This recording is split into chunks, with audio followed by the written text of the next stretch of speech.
सामान तुम्हारा चला गया सर कहाँ चला गया? ट्रेन में। तो तुम सामान कैसे छोड़ दिए ट्रेन में अंदर में? सर वो धक्का मार के उतार दिए, जो सामान ले रहे थे उसे धक्का मार के उतार दिए। कार्तिक मास में जब सूर्य की पहली किरण धरती को छूती है तो बिहार की मिट्टी में एक अद्भुत खुशबू फैल जाती है। यह खुशबू है आस्था की, यह खुशबू है छठ की।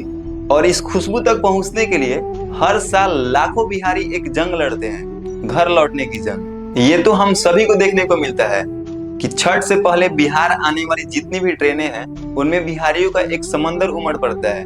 कोई दिल्ली से तो कोई मुंबई से, कोई सूरत चाहे राजस्थान से, यहाँ तक कि विदेश से आने वाले लोगों के मन में भी एक ही अरमान रहता है कि भैया छठ से पहले हर हाल में घर पहुंचना है। और पता है इनमें से कितनों के पास घर जाने के लिए टिकट नहीं होता है, लेकिन कोई बात नहीं। ट्रेन में सीटें नहीं होती है, लेकिन कोई बात नहीं। चाहे ट्रेन के डब्बों में अटक कर या बस के छतों पर लटक कर, हर हाल में ये लोग बिहार पहुंचना चाहते हैं, अपने गांव पहुंचना चाहते हैं, अपने घर पहुंचना चाहते हैं। पता है क्या देखने के लिए, क्या सुनने के लिए?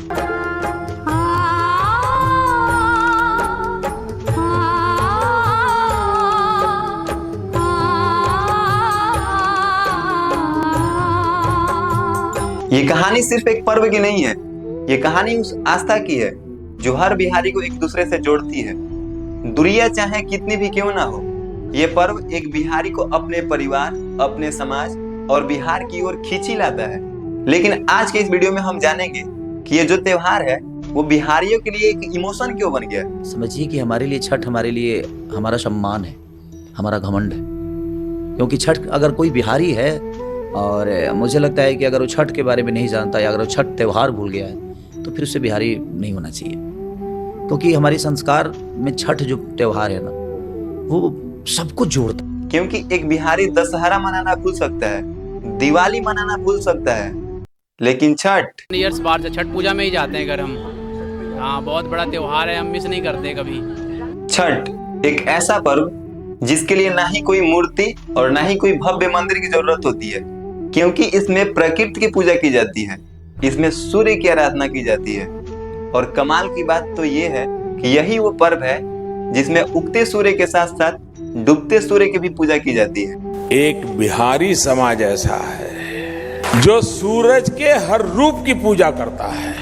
ढलते सूरज की पूजा करना, ढलते सूरज की पूजा करना एक कोई अनोखे संस्कार के बिना संभव नहीं होता। देखिए ये जो छठ है वो पूरे 3 दिनों का त्योहार होता है, जिसमें पहला दिन होता है नहाए खाए, जिसमें शाम को लौकी की सब्जी, चना का दाल और भात बनता है, जिसको जो व्रत करने वाले लोग होते हैं वो प्रसाद के रूप में ग्रहण करते हैं। और ठीक इसके अगले दिन होता है खरना, जिसमें फिर से शाम को गुड़ का खीर और एक विशेष प्रकार की रोटी बनती है, जिसे आम बोलचाल की भाषा में दोहत्ती बोला जाता है, जिसे जो व्रत करने वाले लोग होते हैं वो फिर से इसको प्रसाद के रूप में ग्रहण करते हैं। और उसके बाद इस प्रसाद को परिवार के लोगों के साथ साथ बाहरी लोगों में बांटा जाता है, जिससे खरना का प्रसाद बोला जाता है। और यहीं से जो व्रत करने वाले लोग हैं वो 36 घंटों का निर्जला उपवास रखते हैं, मतलब 36 घंटों तक वो पानी तक नहीं पीते हैं। और खरना के ठीक अगले दिन शाम को जो व्रत करने वाले लोग होते हैं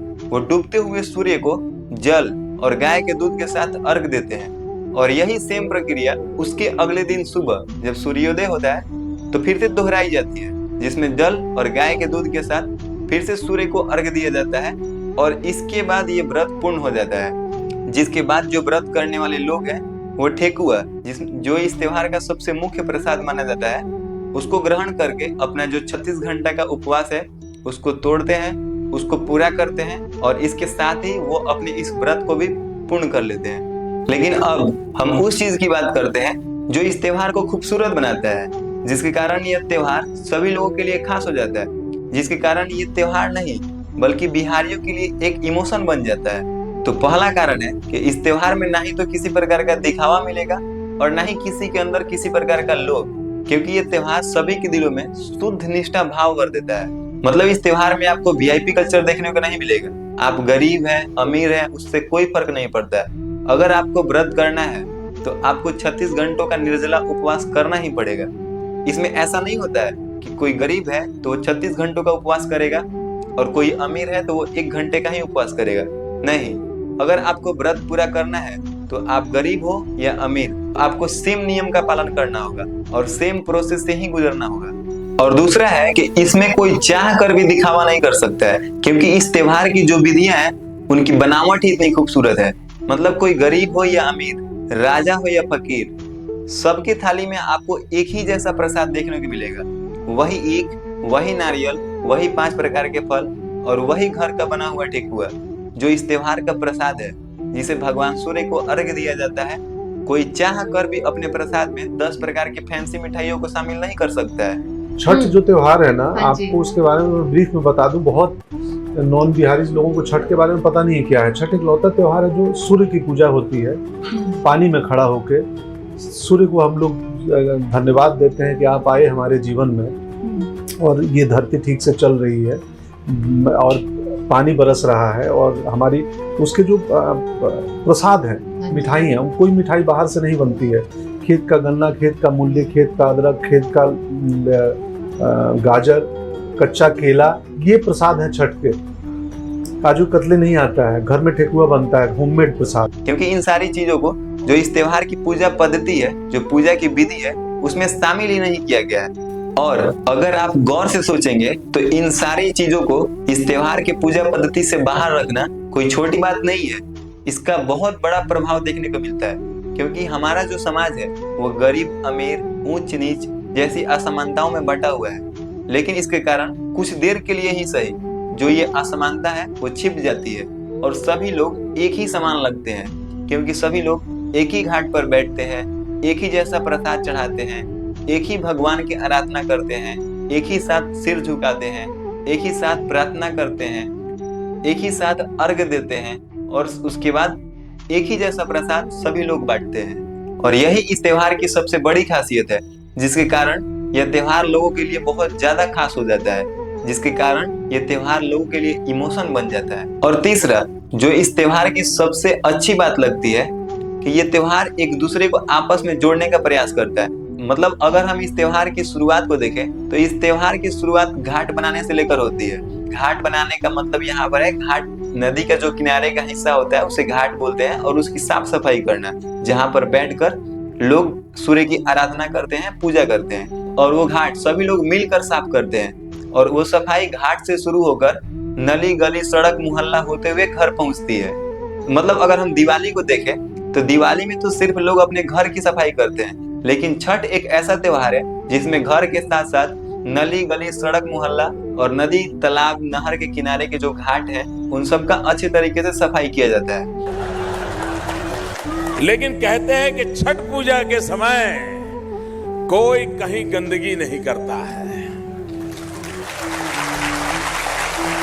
इतना सफाई का आग्रह रहता है, चारों तरफ एक माहौल होता है, स्वच्छता का अभियान होता है। ये अपने आप में बहुत बड़े संस्कार है। और इसकी सबसे अच्छी बात तो ये है कि जिनके घर पे छठ हो रहा है वो तो इस सफाई में भाग लेते ही है। जिनके घर पर छठ नहीं भी होता है वो लोग भी इस साफ सफाई में बढ़ चढ़कर हिस्सा लेते हैं। मतलब चाहे वो घाट की सफाई हो या मोहल्ले की या नली गली सड़क की, सभी लोग मिलकर साफ सफाई करते हैं, सभी लोग मिलकर घाट को सजाते हैं, जो इस त्योहार की खूबसूरती को और भी बढ़ा देता है। उसके बाद पूजा हो जाने के बाद सभी लोग एक दूसरे के घाट पर जाते हैं, प्रसाद मांगते हैं, जिसे आम बोलचाल की भाषा में भीख मांगना बोला जाता है, क्योंकि भगवान के सामने हम सब तो भिखारी ही हैं।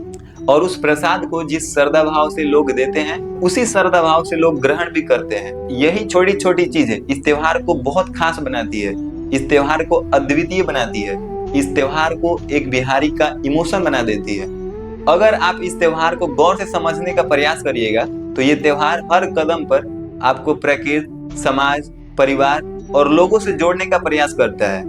दुनिया भर के, भारत के ही नहीं, गिने चुने पर्वों में से एक है ये छठ का पर्व, जिसमें केंद्रीय तौर पर इसी बात को संबोधित किया गया है कि मनुष्य प्रकृति से क्या संबंध बनाए। और इसीलिए तो कहा जाता है कि छठ सिर्फ एक त्योहार नहीं, यह एक एहसास है जो हर साल हमें यह याद दिलाता है कि हम दुनिया के चाहे किसी भी कोने में क्यों ना हो, हमारी जड़ें उस बिहार की मिट्टी से जुड़ी है जहाँ पर प्रकृति को सम्मान देना, सूर्य को प्रणाम करना हमारी संस्कृति का एक हिस्सा है। तो आज के इस वीडियो में इतना ही, मिलते हैं किसी और वीडियो में। जय छठी मैया। और छठ के बारे में आप भी अपना ओपिनियन कमेंट बॉक्स में शेयर कर सकते हैं। और अगर आपको ये वीडियो अच्छी लगी हो तो प्लीज वीडियो को लाइक, शेयर और सब्सक्राइब कर सकते हैं। Thank you.